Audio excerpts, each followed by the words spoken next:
జగదేవ్పూర్ మండలంలోని పలుగుగడ్డ గ్రామంలో శుక్రవారం మండల కాంగ్రెస్ పార్టీ అధ్యక్షులు రవీందర్ రెడ్డి ఆధ్వర్యంలో జై బాబు జై భీమ్ జై సంవిధాన్ కార్యక్రమం నిర్వహించారు.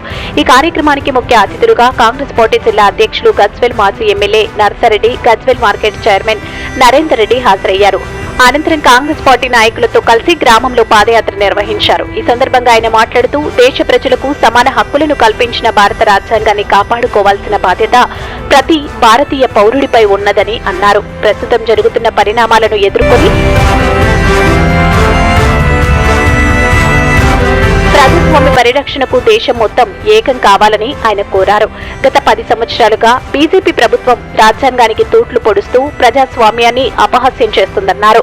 రాజ్యాంగ రచయిత అంబేద్కర్ పై, స్వాతంత్ర ఉద్యమం రథసారథి మహాత్మా గాంధీపై నీచంగా వ్యాఖ్యలు చేస్తుందని మండిపడ్డారు. ఈ కార్యక్రమంలో మండలి కాంగ్రెస్ పార్టీ నాయకులు, పలుగడ్డ గ్రామ కాంగ్రెస్ పార్టీ అధ్యక్షులు వెంకటేష్, గ్రామ నాయకులు ఎల్లేష్, రామచంద్రం, ఇస్తారి, నారాయణ, బాలయ్య, నరసింహులు, ఐలయ్య, కనకయ్య, గ్రామస్తులు తదితరులు పాల్గొన్నారు.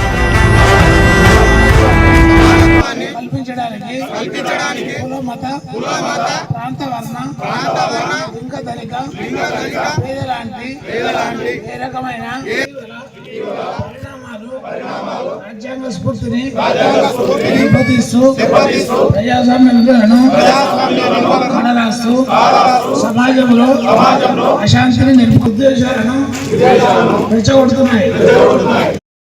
రెడ్డి గారికి, market committee chairman Narender Reddy గారికి, వారితో పాటు వచ్చిన జగదేవ్పూర్ నుంచి వివిధ గ్రామాల నుంచి వచ్చిన మా నాయకులకు, కార్యకర్తలకు అందరికీ నమస్కరిస్తూ, ముఖ్యంగా ఈ కార్యక్రమం జై బాపు జై భీమ్ జై సంవిధాన్ అందరం కలిసి ఉండాలి, అందరం సమానత్వం ఉండాలి అనే ఆలోచనతో తీసుకుంది. మనకు స్వాతంత్రం గురించి పోరాడింది గాంధీ తాత, స్వాతంత్రం తీసుకొచ్చింది కూడా గాంధీ తాతని.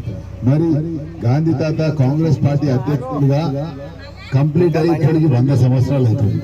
అందులో భాగంగానే ఈ కార్యక్రమం తీసుకున్నాం. మరి గాంధీ తాత స్వాతంత్రం తెస్తే ఆ స్వాతంత్రం వచ్చిన తర్వాత మన రాజ్యాంగం రచించింది మన బాబాసాహెబ్ అంబేద్కర్. అంబేద్కర్ అంటే జై Bhim.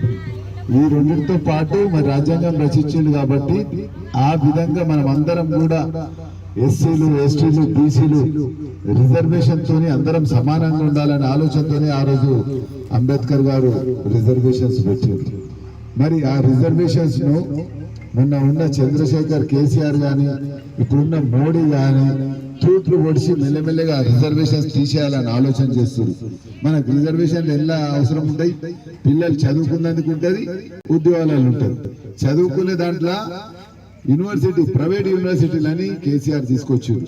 Mallareddy university, Aurora university అని, అంటే అందులో రిజర్వేషన్స్ ఉన్నాయి.